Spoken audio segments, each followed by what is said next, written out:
I'll call to order the Energy and Commerce Committee and recognize myself for purposes of an opening statement. This afternoon, we begin the markup of H.R. 4572, a bill to reauthorize STELA, the law that brings broadcast television to satellite pay TV subscribers, and H.R. 4342, the .com Act, written by Representative Shimkus and co-sponsored by many members of this committee. I'm proud both of these bills originated in the Subcommittee on Communications and Technology, which I chair. These bills are both about the same thing, preserving and protecting things that Americans hold dear, broadcast television and the Internet. The reauthorization of STELA is widely viewed as the only must-pass communications bill of the Congress. The provisions of this law bring broadcast television to more than 1.5 million Americans that are unserved by local broadcasters or that live in short markets where they lack access to an affiliate from one or more of the major television networks. In subcommittee markup, I made a commitment to work with my Democratic colleagues to reach bipartisan agreement to move this bill forward. This is a well-worn path for the Communications and Technology Subcommittee, where the majority of the bills we forward to the full Energy and Commerce Committee are bipartisan. And today I'm proud to say that STELA is yet another example of our bipartisan success. This bill will extend for 5 years the provisions of the Communications Act that enable broadcast carriage on satellite providers. It will prevent coordinated retransmission consent negotiations between broadcasters in the same market. It will provide additional time and certainty for broadcasters forced to unwind joint sales agreements by the FCC's recent misguided changes to its media ownership rules. And it will eliminate the unnecessary and costly integration ban on cable-leased set-top boxes. This bipartisan agreement benefits the American people and represents the good work this committee can do when both sides commit to achieving an outcome. This type of collaboration has long been a hallmark of our committee, and I'm pleased to see this legislative result. Now, unfortunately, we were not able to come to the same sort of agreement on H.R. 4342. This rational, good government bill is a common-sense approach to an incredibly complex issue with dramatic implications for our country and for the world. Despite the fact that this bill simply requires the nonpartisan Government Accountability Office to study the proposal before NTIA takes irreversible action, our Democratic colleagues have opposed the transparency and prudence of this bill. The committee's made it clear that we are deeply committed to keeping the Internet free from government intrusion. We've twice passed legislation to make clear that the United States has no intention of letting foreign governments through the power of the United Nations, seize control of the Internet. We also have no intention of letting the Obama administration cede oversight of the fundamental foundation of the Internet, address and naming authority, without the due diligence to ensure that these functions could not be co-opted by foreign entities that do not share our values. At our subcommittee markup, I mentioned that foreign threats to the Internet are an ever-present reality. This continues to be the case, and just this week, Vladimir Putin signed a new measure into law limiting the free speech of bloggers and websites and forcing international email providers and social networks to make users' information available to Russian security services. This makes it more important than ever that the transition process be deliberate and transparent so we can avoid the possibility of opening the door to those who wish to use the Internet in a way that is antithetical to our values. The legislation before us today is simple. It tells the administration to pause and get an independent evaluation of the consequences of acting. The bill calls on the GAO to fully investigate any proposal to transfer authority over Internet naming and then report back to Congress. Report its findings before the administration can take action. Frankly, if NTIA views even an evaluation of their proposal that they receive, if they view the evaluation by the GAO as an affront to the multi-stakeholder process, how can we have any confidence that they will have the fortitude to reject a proposal that does not satisfy the criteria? I simply cannot understand why there's so much hesitation about finding out all of the relevant facts and potential consequences before NTIA makes their decision. Blind support of this transition serves the best interests of no one, and taking the time to pause and carefully evaluate next steps is the prudent and common sense approach to protecting freedom of the Internet. With that, I have 26 seconds left, but I think everybody gets an opening statement, so I'd yield back the balance of my time, and I would recognize the gentleman from Texas, Mr. Green, who's filling in for Mr. Waxman for 3 minutes for an opening statement. Thank you, Mr. Chairman. Good afternoon. I'd like to thank the Chair and the Ranking Member for holding this markup on H.R. 3301, the North American Energy Infrastructure Act, H.R. 4342, the .com Act, and H.R. 4572, the Stella Reauthorization Act. The first bill today is H.R. 3301, the North American Energy Infrastructure Act. Since the 1970s, federal agencies have approved dozens of cross-border facilities of mutual benefit of the U.S. and either Canada or Mexico. Unfortunately, today, the ad hoc presidential permitting process for cross-border facilities has become bogged down in obstructionist politics to the detriment of the public interest. With the rapid expansion of energy development, the U.S. must acknowledge the need for the more energy infrastructure. Pipelines are needed. Pipelines are the most environmentally sound and economic mode of commodity transportation available. The economic benefits associated with H.R. 3301 are evident. Additional cross-border facilities will bring more construction jobs, more energy development jobs, and additional trade benefits. However, the benefits of the cross-border pipelines and electric transmission lines are deliberately being ignored. As this committee debated H.R. 3301, the debate has focused almost exclusively on the Climate Change and the National Environmental Policy Act, NEPA. NEPA was created so federal agencies would make environmentally informed decisions. NEPA created a transparent and open public process that permits stakeholder comments and feedback. Unfortunately, the opponents of cross-border facilities are now using climate change and NEPA as tools of obstruction. The more opaque and undefined the NEPA process becomes as a result of the climate change debate, the more uncertainty and indecision will prevail on cross-border permits. Climate change is very important and must be considered, but it cannot and should not be used to obstruct or delay decision-making. To remain relevant, NEPA must be focused and impactful. The Council on Environmental Quality has tried to address this abuse by issuing guidelines on climate change. CEQ stated it's not useful for the NEPA analysis to attempt to link climate change to particular projects. Such direct linkage is difficult to isolate and understand. CEQ stated that when assessing environmental impacts of a project, an agency should look at the consequences of the actions of which it has control and authority.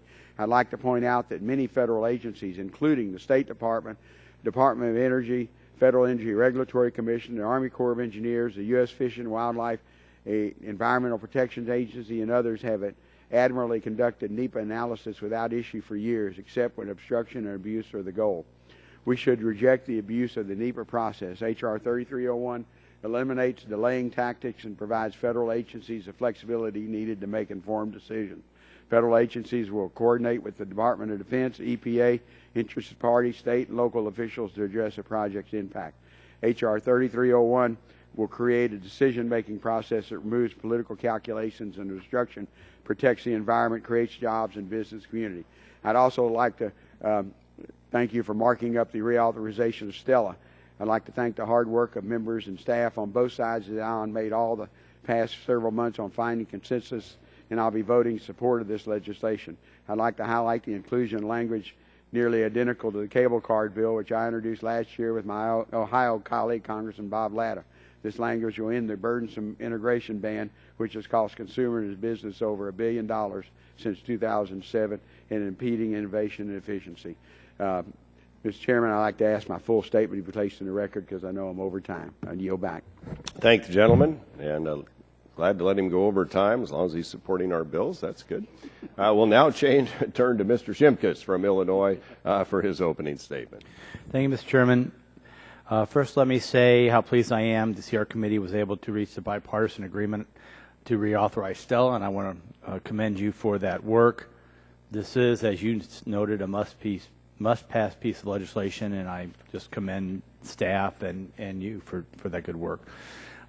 Secondly, I want to express my support for the North American Energy Infrastructure Act before us today. After waiting 2,056 days and counting without approval of the Keystone XL pipeline, it's abundantly clear we need to update the approval process for cross-border energy projects, and I commend my colleague and friend Mr. Green too for his work on that project. Finally, I'd like to urge support for the legislation I authored, and I want to thank you, Chairman Walden, for your support on that, which is the .com Act. This legislation would prohibit NTI from relinquishing U.S. oversight of the domain name system until GAO reviews the multi-stakeholder proposal it receives from ICANN. Now, some of my friends on the other side of the dais will argue that requiring this nonpartisan review somehow undermines the open internet by temporarily retaining our oversight role. But I would remind my colleagues that the internet has run smoothly for 25 years because of our oversight, which to this day has ensured authoritarian governments have no control over the root zone file names and addresses of the global internet. The .com Act before us today is a simple, good government bill: trust but verify. We only get one chance to get this transition right, and it is our responsibility to make sure that NTIA doesn't rubber stamp whatever multi-stakeholder governance proposal ICANN comes to them with. I urge my colleagues to support what we believe is a reasonable call for oversight. I thank my chairman for the time, and I yield back my time. Thank the gentleman for his good work on all of these issues. Tremendous player on the committee, and thanks for your leadership efforts, Mr. Shimkus. We'll now turn to the gentleman from New Jersey, Mr. Pallone, for an opening statement. Thank you, Mr. Chairman. Today's bills are a mixed bag. Two of the bills I cannot support, and I urge members to vote no. The first is H.R. 3301, the North American Energy Infrastructure Act. This bill would short-circuit the permitting process for proposed oil pipelines, natural gas pipelines, and electric transmission lines that cross the U.S. border. I have serious concerns with the section of the bill that waives NEPA requirements. I fear that eliminating or imprudently expediting environmental reviews of these projects will have serious negative environmental ramifications in communities surrounding the path of the pipelines that are constructed, and I plan to oppose the bill and urge my colleagues to join me in doing so. Additionally, Mr. Chairman, I believe that H.R. 4342, the Domain Openness Through Continued Oversight Matters Act of 2014, is misguided and unnecessary. Bipartisan legislative efforts by this committee last year reaffirmed Congress's unanimous support for the multi-stakeholder model of Internet governance. Last month, NTIA announced that it will transition away from its contractual relationship with ICANN, and that supports the views and position of this committee. GAO reports for the sake of GAO reports are counterintuitive, and frankly, with the world watching, we should be promoting a global consensus, not additional unilateral action. And Mr. Chairman, I'll end on a good note. I want to commend you, Chairman Walden. I'm sorry. I want to commend you and Ranking Members Waxman and Eshoo on working diligently to find consensus to reauthorize the Satellite Television Extension and Localism Act, STELA. The bill before us today represents a product that all stakeholders can agree on. When we first started the process of reauthorizing STELA, I went on record to say that it was too important to get gummed up on partisan politics and any added unnecessary provisions. However, you've come together to ensure that that was not the case, so thanks to your hard work, I hope this bill can pass the House expeditiously, and I look forward to working with my colleagues to ensure its passage into law. Thank you. I yield back. Thank you, Mr. Pallone. We appreciate your help and the help of your staff and all the staff for helping us put this together. We'll now turn to a good gentleman from Ohio, Mr. Latta, who's played a key role in these issues as well. Mr. Latta, you're recognized for 3 minutes for opening statement. Well, thank you very much, Mr. Chairman, and thank you very much for holding the markup today on these important pieces of legislation. Today, we continue consideration of legislation as pro-investment, pro-innovation, pro-competition, and most importantly, pro-consumer. In addressing the reauthorization of STELA, we do so first with the priority of protecting access to broadcast programming for over 1 million satellite television subscribers across the country that face a disruption or loss in service if we do not act in a timely manner. We also have an opportunity to implement a few narrow reforms that remove outdated regulations governing the 21st century video marketplace. These reforms will give businesses and entrepreneurs the certainty they need to make maximum investments in modern technologies and the flexibility to respond to changing consumer preferences and demands in the market. I support these reforms, including the provision I sponsor with Congressman Gene Green that eliminates the current integration ban on leased set-top boxes. This outdated technological mandate burdens businesses and consumers with unnecessary costs, is energy inefficient, and wrongly upholds an unlevel regulatory playing field among market participants. I thank Chairman Upton and Walden for their support and acknowledgement of our efforts to remove this outmoded regulation that is a barrier to investment and counterproductive to economic growth, productivity, and innovation. The same pro-investment and pro-innovation, pro-consumer principles apply to advancing the .com Act as well. It is incumbent upon us to ensure that robust and competitive markets and economies sustained by the open and free Internet are maintained as oversight responsibilities of the domain name systems transition away from the United States. Too much is at stake to not engage in careful, rigorous review of how this transfer of responsibilities will impact U.S. and global economic, political, and social interests and advancements. And finally, the North American Energy Infrastructure Act will modernize the energy infrastructure approval process to better reflect our newfound state of energy abundance.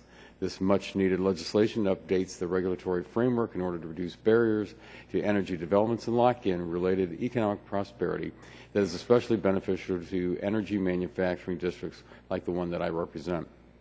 All these bills will bring about certainty in the face of new technologies and changing landscapes.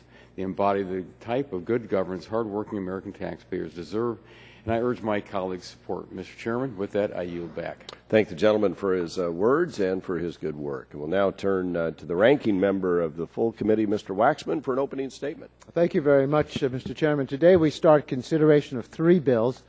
I strongly oppose 2 of these bills and support 1. Yesterday, in the 3rd National Climate Assessment, the nation's top scientists warned us again of the dangers of climate change. This report documents how climate change is harming Americans today. This committee has a responsibility to respond to this threat. Instead, we are considering H.R. 3301, which would make climate change even worse. The bill would stop the President from evaluating the climate impact and almost every other impact of multi-billion-dollar energy infrastructure projects that will increase carbon pollution for decades to come. The Keystone XL tar sands pipeline is one such project.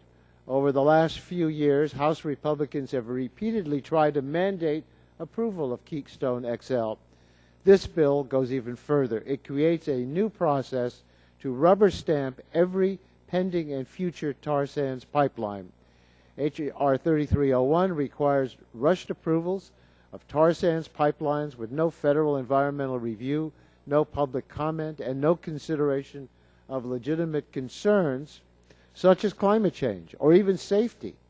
The bill eliminates federal environmental review and mandates approval of projects that are contrary to the broad public interest.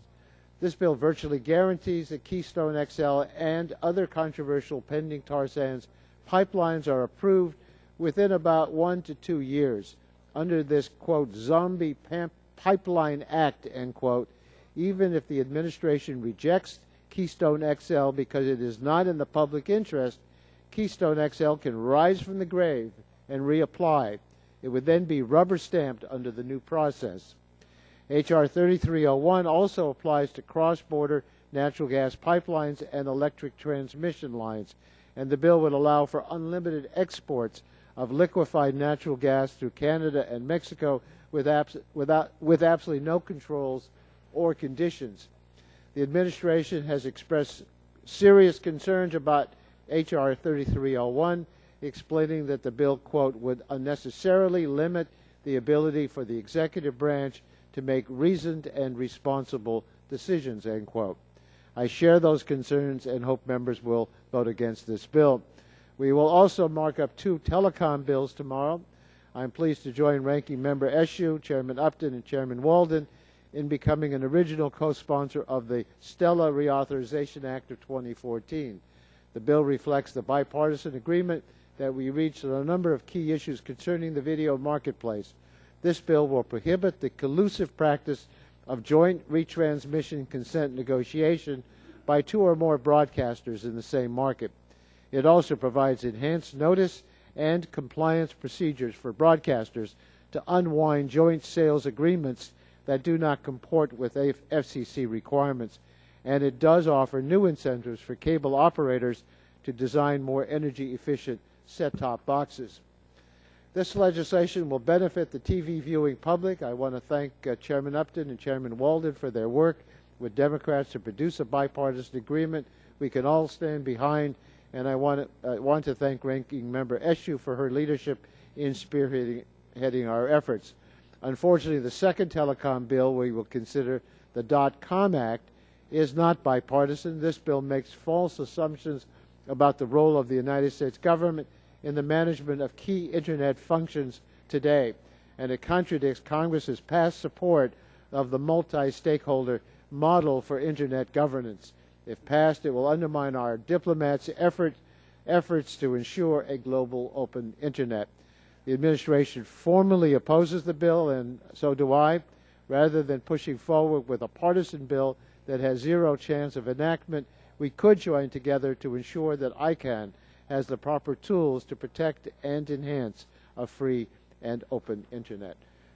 That concludes my opening statement, Mr. Chairman. Yield back my time. Thank the gentleman for his opening statement, and we will now turn to the gentleman from Texas, Mr. Olson, for an opening statement.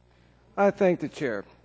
I'd like to thank Chairman Upton and my fellow Texans, Mr. Green, for their hard work on H.R. 3301, the North American Energy Infrastructure Act.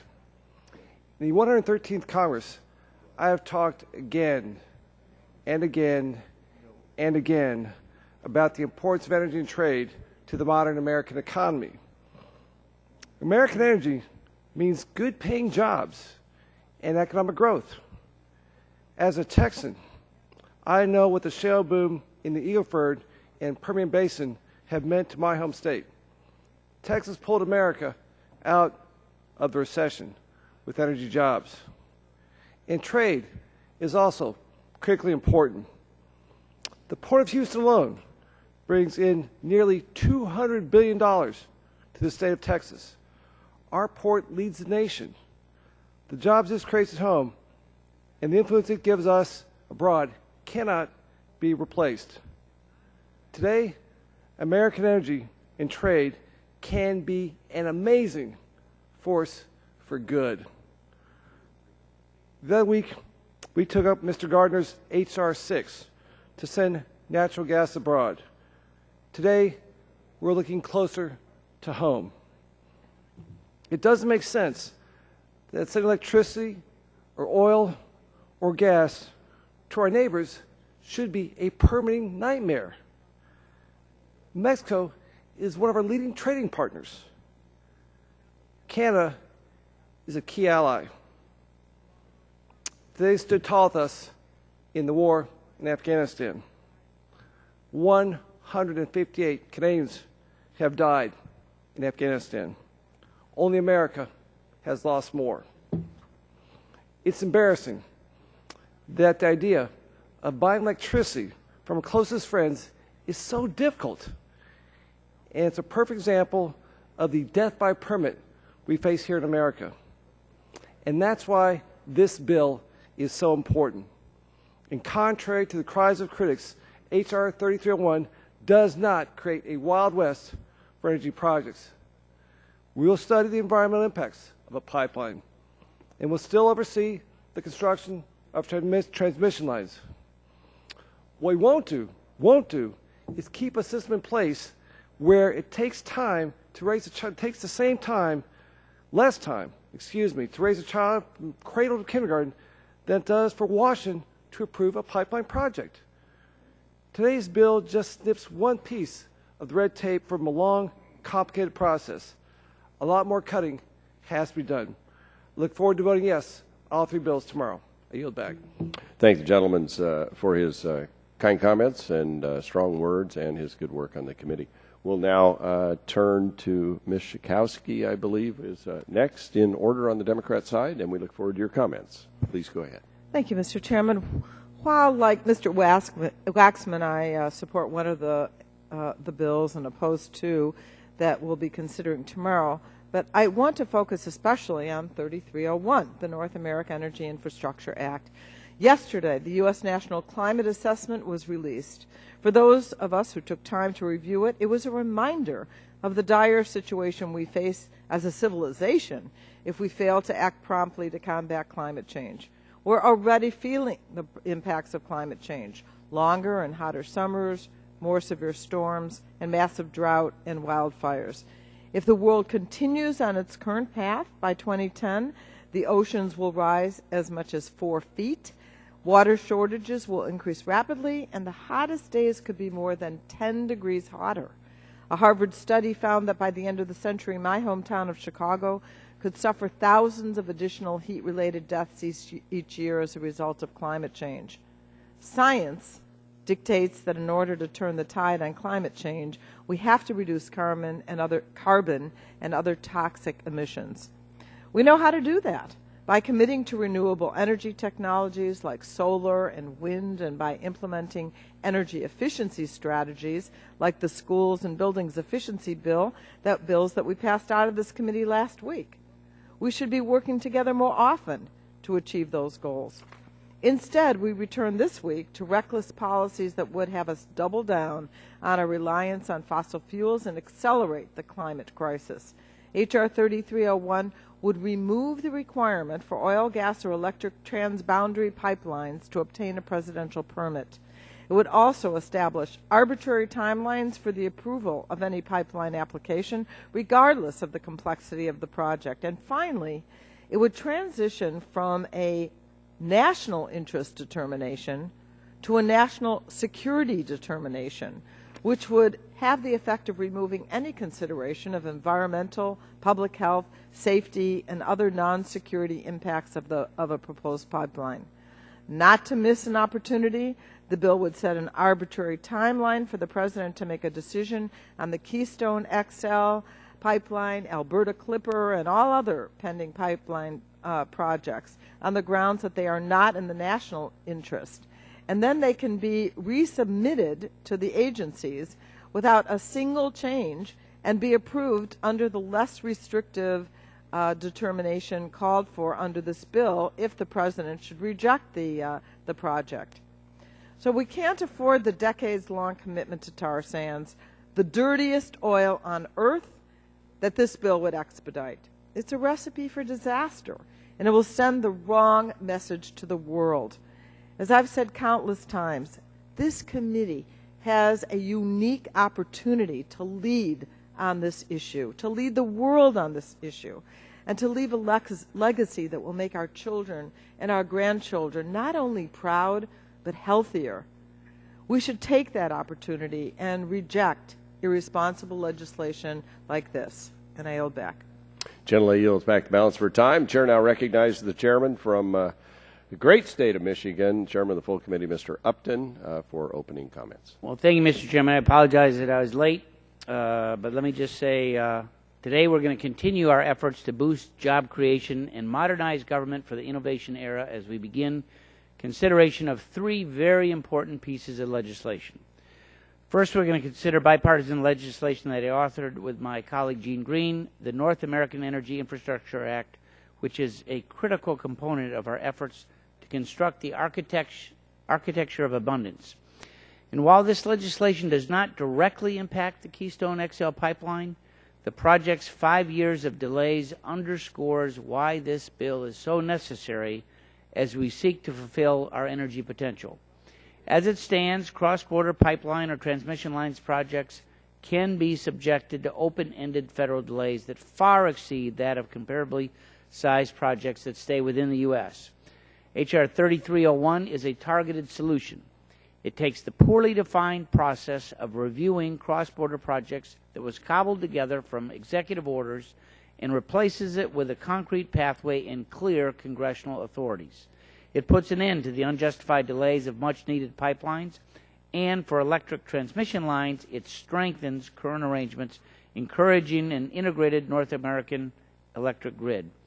I want to emphasize that the bill does not change any of the underlying safety or environmental reviews. Cross-border pipeline or transmission line would be subject to all of the same requirements as a comparable project within the U.S., but it would no longer have to contend with additional hurdles simply because it crosses from Canada or Mexico. Next, we're going to consider bipartisan legislation to reauthorize Stella, ensuring that more than 1.5 million satellite TV subscribers do not lose their access to important broadcast programming. This, I know, is a priority for all members of the committee. We had a spirited dialogue that resulted in our bipartisan agreement. The other targeted reforms in this bill make small changes that will have a positive impact on consumers and industry alike.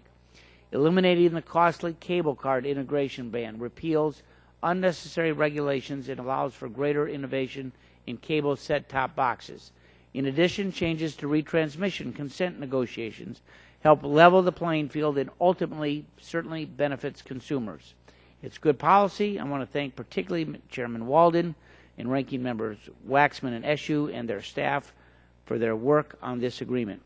Last, we're going to consider the .com Act, a deliberate and common sense attempt to bring transparency to the process of transitioning NTIA's oversight role to a successor. This is a good government bill, plain and simple. .com Act is a question of domestic U.S. policy and ensures that the NTIA pause to fully consider the implications and consequences of any proposal that they are presented. It would be irresponsible for Congress and the administration to ignore those hostile governments that have openly expressed their desire to seize and control the Internet. Once we transfer this role away, there is no going back. Taking the extra time to allow a GAO evaluation of any successor proposal should not be a partisan issue and instead should be viewed as a step in this years-long transition. Protecting the core values of the Internet is a goal that we all share, and this bill furthers that goal. We've had a strong record of bipartisan success with over a dozen public laws on the books so far this year. Let's build upon that record. I urge my colleagues to support all of these common sense bills and yield back the balance of my time. Gentleman yields back the balance of his time. The chair now recognizes the gentleman from New York, Mr. Engel, for 3 minutes. Thank you. Thank you very much, Mr. Chairman. We come here today to consider 3 bills: H.R. 3301, the North American Energy Infrastructure Act; H.R. 4342, the Domain Openness Through Continued Oversight Matters Act; and the Stellar Reauthorization.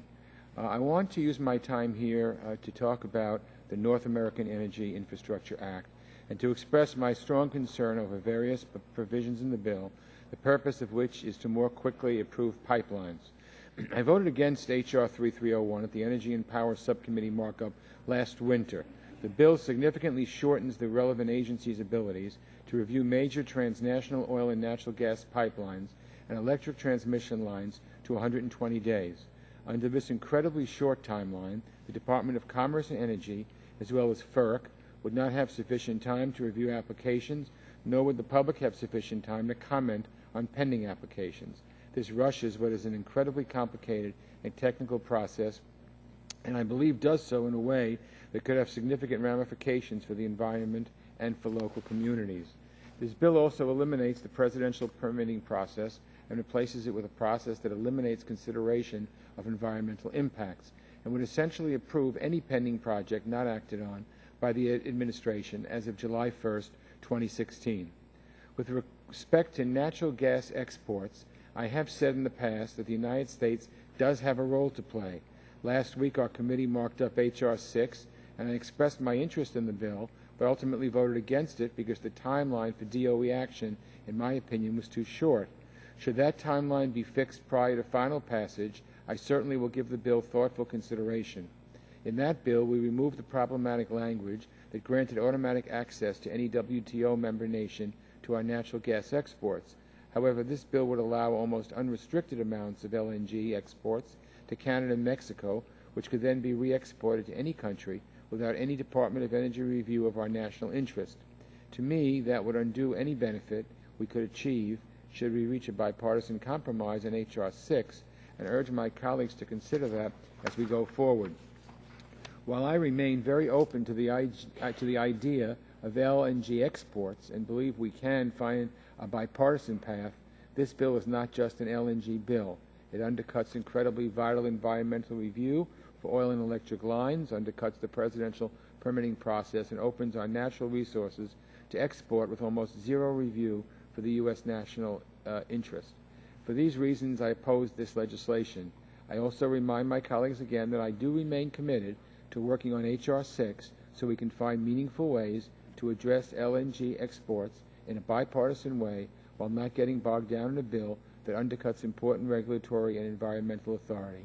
I thank you, and I yield back the balance of my time. Thank the gentleman for his comments, and he yields back the balance of his time. Chair now recognizes the gentleman from Texas, Mr. Barton, for 3 minutes for an opening statement. Thank you, Mr. Chairman. I hope to give you some time back. I rise in support of all three bills that are before the full committee when we go to markup tomorrow. The Stella reauthorization bill, the .com bill, and the North American Energy Infrastructure Act. With regards to the Energy Infrastructure Act, I listened to my good friend from New York's comments and concerns about it. I can assure him that I don't think those comments and concerns are as critical as perhaps he may think. I think if we move the Energy Infrastructure Act, it sets in place something that's very similar to what we've had for a number of years for natural gas projects. And I do think that replacing federal law instead of a presidential executive order is a step in the right direction. I have not been as directly involved in the negotiations on the Satellite Reauthorization Act as some. I was somewhat dismayed earlier today when I was told that one of the main stakeholders had decided not to support it. But after talking to the subcommittee chairman, who happens to be sitting in the chair right now as for the full committee chairman, I am comforted that every effort has been made to include everybody in the discussions. And while people may disagree with the ultimate outcome, they were given ample opportunity to participate. So I will be a supporter of all three bills and look forward to the debate tomorrow. And with that, Mr. Chairman, I yield back a minute and 5 seconds. We'll put that in the bank for you for next time. Thank you, Mr. Chairman. We appreciate your support of the legislation and your good comments. I think now next up should be Mr. Bilirakis, who I think was here preceding Mr. Scalise at the drop of the gavel. So we'll turn to Mr. Bilirakis for 3 minutes. Thank you. I appreciate it, Mr. Chairman. I commend you for bringing before the committee these very important bills. I strongly support H.R. 3301, the Northern American Energy Infrastructure Act, which will ensure that transitional pipeline construction permits are considered on their merits instead of the politics. Despite extensive environmental and economic reviews that support construction of the Keystone Pipeline, the President has failed to approve the necessary permit. This common sense and bipartisan legislation will ensure due process for applicants. We must address rising energy costs that drain family budgets and create a long-term energy plan which requires the modernization of many of our energy laws. This legislation will help our country on a path to prosperity and energy independence. I look forward to working with my colleagues to move this legislation out of the House of Representatives and into the Senate. Regarding oversight of the Internet domain name system, I believe that H.R. 4342, the .com Act, is the right step at this time. In today's day and age, it is important to ensure an open and free Internet that maintains the freedoms of speech, press, and assembly. A deliberate evaluation of any proposal by the NTIA is necessary to avoid unforeseen consequences that may imperil these principles. Finally, I am very pleased that an agreement has been reached to move forward with the reauthorization of Stella. I commend you, Mr. Chairman, for your hard work on this good piece of legislation. Thank you very much, and I yield back. Thank the gentleman for his kind comments and his generous support. And we'll now turn to the gentleman from Louisiana, Mr. Scalise, who has put a lot of work into all of these issues and has been very involved. We appreciate you being here and your involvement in the committee. And please go ahead with your opening statement. Well, I appreciate that, and I want to thank the chairman for holding this markup and for bringing these important bills to the committee. I want to express my support for the North American Energy Infrastructure Act. This bill brings clarity to what has become an unnecessarily lengthy and cumbersome process of approving pipeline and electric transmission lines that cross our borders. This bill does not change any underlying requirements having to do with safety or environmental review. Legislative action is necessary to address this slow process so that our country can truly unlock its potential. The delays experienced by the Keystone XL pipeline are all too familiar, and the North American Energy Infrastructure Act will provide a fix. I also plan on supporting the Stellar Reauthorization Act, which makes incremental progress towards reforming our outdated video laws. While more work is certainly left to do in this area, it is my hope and strong urging to this committee that we continue striving to level the playing field for private sector job creators and continue our work on behalf of consumers by easing the outdated federal mandates imposed on them in the video marketplace. These video issues are not partisan debates, but in fact ripe areas for partisan cooperation that have far outlived any usefulness and purpose that they may have had. The Communications Act update that we're pursuing through hearings and hopefully legislation sometime next year is an ideal platform to continue exploring how best to modernize our nation's outdated video laws and regulations. Finally, Mr. Chairman, I support H.R. 4342, the .com Act, and commend Representative Shimkus for his leadership on this issue and vision to provide another layer of accountability to the Obama administration's plan to transition the vital Internet DNS functions from ICANN to a new and undefined multi-stakeholder organization. A little more transparency on such an important issue just simply makes sense, especially since we're talking about tinkering with the ecosystem of the Internet, which is responsible for millions of jobs and economic growth opportunities, not just in the United States, but all across the globe. So I want to thank you again, Mr. Chairman, for the markup, and I yield back the balance of my time. I thank the gentleman for his diligent efforts and appreciate his comments. We now see no one else seeking time for an opening statement. The chair now calls up H.R. 3301 and asks the clerk to report. H.R. 3301 to require approval for the construction, connection, operation, or maintenance of oil or natural gas pipelines or electric transmission facilities at the national boundary of the United States for the import or export of oil, natural gas, or electricity to or from Canada or Mexico and for other purposes. And without objection, the first reading of the bill is dispensed with. The bill will be open for amendments at any point so ordered. For the information of members, we're now on H.R. 3301. The committee will reconvene tomorrow at 10 a.m. And I would remind members the chair will give priority recognition to amendments offered on a bipartisan basis. So I look forward to seeing you all tomorrow and a few of our other colleagues. And without objection, the committee now stands in recess.